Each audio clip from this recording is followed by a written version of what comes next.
नमस्कार, आप देख रहे हैं पॉलिटिकल पंचायत। मैं हूं आपके साथ सौम्या ठाकुर। आज हम बात करेंगे हरियाणा के झज्जर जिले के बादली विधानसभा सीट के बारे में, इसके इतिहास और समीकरण के बारे में।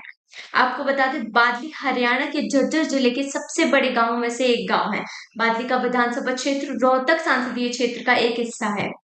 बादली विधानसभा सीट के जातिगत गणित की अगर बात करें तो जो यहाँ कुल वोटर्स है वो 1,53,000 के करीबन है। वहीं अगर एससी वोटर्स की बात करें तो वो 34,400 के लगभग है, जिनका कुल वोट शेयर 17% है। वहीं रूरल वोटर्स यानी ग्रामीण वोटर्स की बात करें तो यहाँ पे जो कुल ग्रामीण वोटर्स का वोट शेयर वो 1,92,000 के करीब है, जो कि सबसे ज्यादा 99% है। वहीं अर्बन वोटर्स यानी शहरी वोटर्स की बात करें तो वो बहुत कम है, जो कि 1100 के करीबन है। यानी जो रूरल वोटर्स हैं यानी जो ग्रामीण वोटर्स हैं वो इस सीट के लिए, वो बादली विधानसभा सीट के लिए काफी मायने रखते हैं। वहीं 2019 विधानसभा चुनाव की अगर बात करें तो बादली विधानसभा में जो कुल मतदान हुए थे वह 68% हुए थे। वहीं अगर बादली विधानसभा राजनीतिक दलों का जो वोट शेयर है उसकी बात करें तो 2009 से लेकर 2019 तक के डेटा में जो 2009 के लोकसभा और विधानसभा इलेक्शन है यानी पार्लियामेंट और असेंबली इलेक्शन से यहाँ पर कांग्रेस की जीत हुई थी। कांग्रेस लोकसभा इलेक्शन में 71% वोटों से जीती थी। वहीं 2009 के विधानसभा इलेक्शन में 36% वोटों से जीती थी। वहीं 2014 लोकसभा इलेक्शंस की बात करें तो यहाँ भी कांग्रेस के प्रत्याशी की जीत हुई, जो कि 41% वोटों से जीती थी। वहीं अगर 2014 विधानसभा इलेक्शंस की बात करें तो यहाँ पहली बार बीजेपी के प्रत्याशी की जीत हुई थी, जो कि 36% वोटों से जीती थी।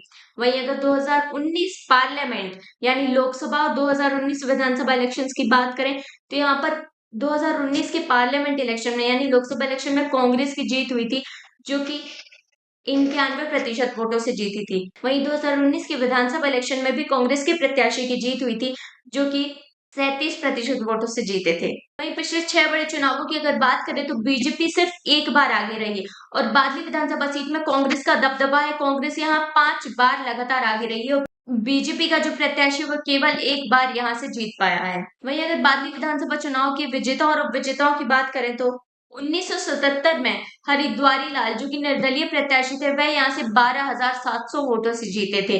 वही उदय सिंह, जो कि रनर अप थे यानी जो दूसरे नंबर पर थे, जो जेएनपी के प्रत्याशी थे, वह 12,300 वोट लाकर दूसरे नंबर पर आए।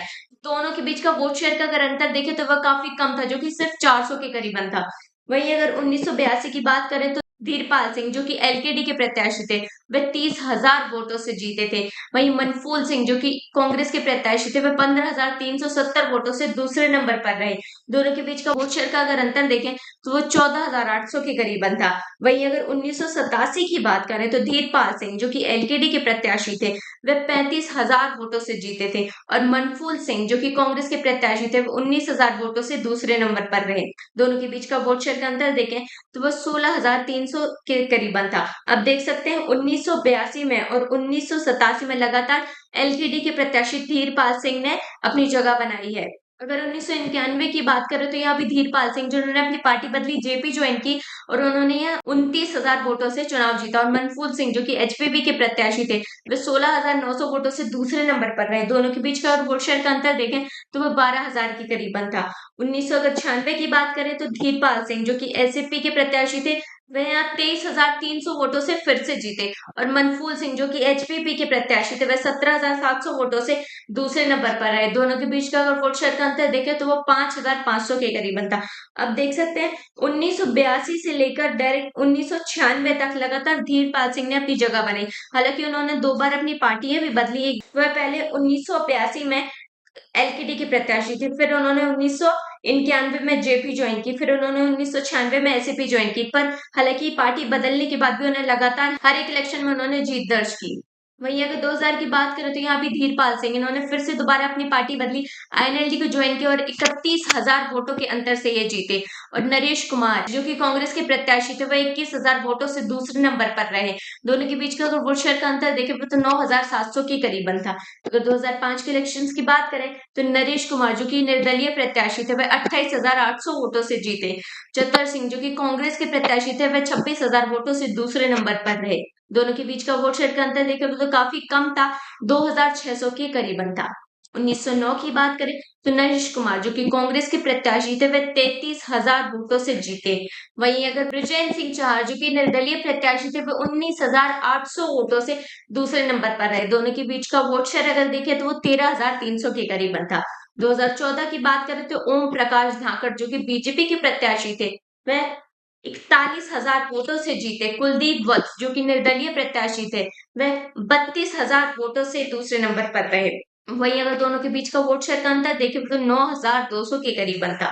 2019 इलेक्शंस की अगर बात करें तो कुलदीप वत्स जो 2014 इलेक्शंस में दूसरे नंबर पर रहे थे, यानी जो रनर अप रहे थे, उन्होंने अपनी पार्टी बदली। पहले वो निर्दलीय प्रत्याशी थे 2014 में, फिर उन्होंने कांग्रेस ज्वाइन की और 2019 में उन्होंने जीत दर्ज की। उन्होंने 45,000 वोटों से जीत दर्ज की। वहीं अगर दूसरे नंबर के प्रत्याशी की बात करें यानी ओम प्रकाश धाकड़, जिन्होंने 2014 में बीजेपी से अपनी जीत दर्ज की थी, वह इस बार दूसरे नंबर पर आए। 2019 के इलेक्शन में उन्होंने ये 34,000 वोटों से दूसरे नंबर पर रहे। दोनों के बीच का अगर वोट शेयर का अंतर देखें तो ये 11,200 के करीब था।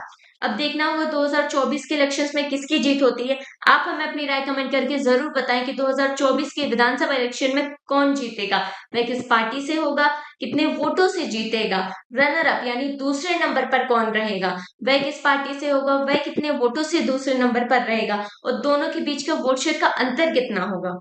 नमस्कार।